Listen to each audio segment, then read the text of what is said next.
我只要把你的碗拿走了，这顿饭你就不许吃了。中国人吃饭有什么讲究？那讲究可多了。但是是这样，就是不同的地域它的讲究不一样，不同的民族那吃饭的讲究也不一样。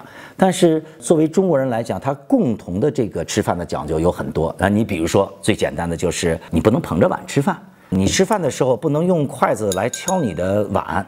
然后你夹菜的时候呢，你不能是夹到别人面前去了，你只能夹到你自己离你最近的这个菜，而且是当你把食物放到嘴里的时候，咀嚼食物的时候，你要闭着嘴，不能出声，最起码不能出的就是吧唧吧唧吧唧的，类似于这样的这种声音。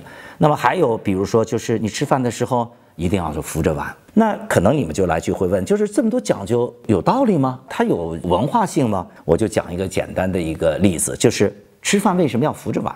这个我从小就这个被前辈要求的说，你吃饭得扶着碗，因为有时候小时候吃饭的时候可能很不注意，就这样吃饭。然后我的前辈就会说，吃饭必须得扶着碗。他给我讲的最简单的道理是什么样的东西？就是说，如果你不扶着碗的时候，你吃饭的时候，你可能会把这个碗弄倒了，或者把这个碗弄破了。但是这是一个浅显的道理。那我的前辈会对我非常非常之严厉。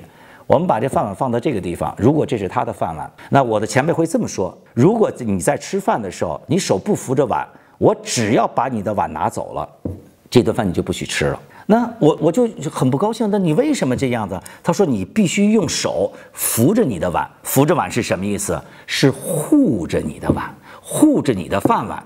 那他讲的道理是什么？就是如果你连你自己的饭碗都护不住的话，你还怎么养家糊口？所以我现在就在去讲了，说如果你们现在有了一个工作的一个机会，要积极勤奋的努力，把你的饭碗护好，护住你的饭碗，你才可以有更多的收入，你才能够养家糊口。你养家糊口了，你才能为国家做贡献。所以我们说，就是一个吃饭扶碗的这么一个规则，或者简单的这个规矩，但是反映了是什么？